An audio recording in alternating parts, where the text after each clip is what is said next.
So guys, today we'll be doing another battle review. So right now, yung MMR natin is around 2.8.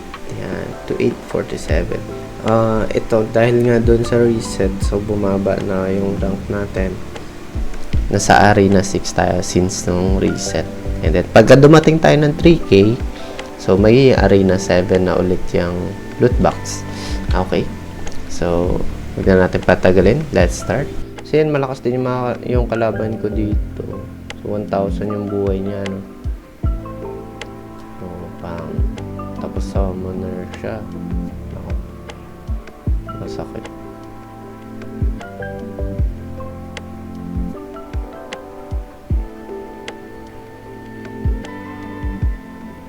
Kung Void Trust, mapapatay yun. Kaso lang kulang ata damage ko dyan eh. Hindi ko sure. Dapat siguro nag-poison na ako. Poison bomb. Ay, siguro kaya rin ang inisip ko dyan, kaya siguro hindi ako nag-poison bomb kasi baka merong malice yung samurai na. Yung malice kasi yung pang debuff yun eh. So, pag nagmalis, may di-debuff yung poison. So, mawawala rin.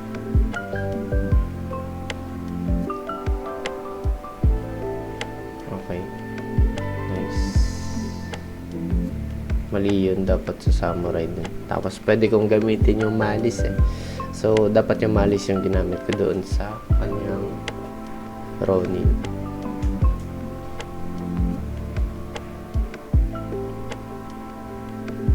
So, one hit na lang. Mali. May isa pa sanang tick. Patay. 400. Grabe yun. Lakas ang damage niya. So, yan. Cruciform.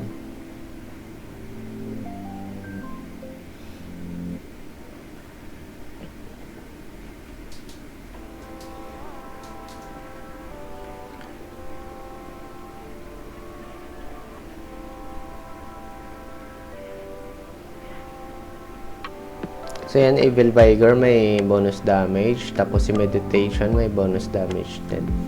20%. Yung Evil Vigor, 36%.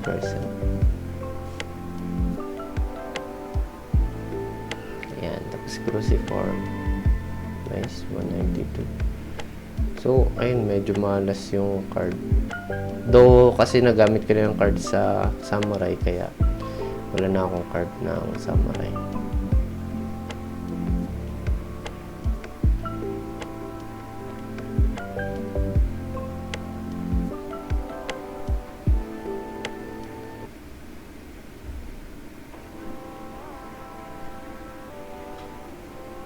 So, yan yung ninja anti-samurai kaya nag-multiply yung atake niya.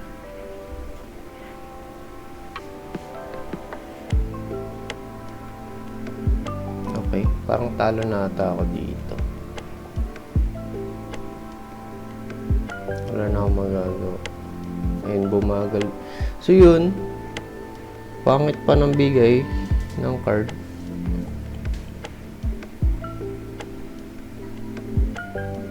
Ayun. So, yan. Medyo lugi na ako dito. Madali na mapatay yung samurai ko. Malamang yung kunoichi niya mapapatay na yung samurai ko. Or hindi na need kasi may grappler pa siya.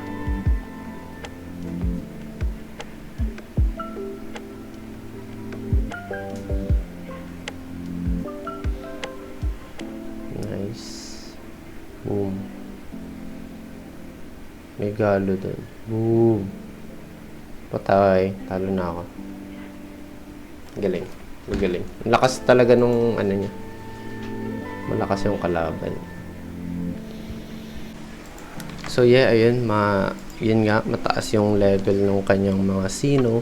And then, pero, feeling ko mali rin yung ano ko yung positioning. I think dapat tinago ko rin tong ninja sa likod ng guardian. Kasi open na open siya. Madali siyang patayin.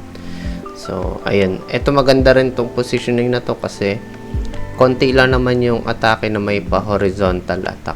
So, yan, Breaker and Samurai. Ayan yung Void Thrust, bagong skill. So, yun, I think, after nito, binago ko na rin positioning like this one. So, yan. So, yan, lesson learned again. We'll be doing improvements sa positioning natin. So, yeah, that's it for this video. Thank you for watching. GG!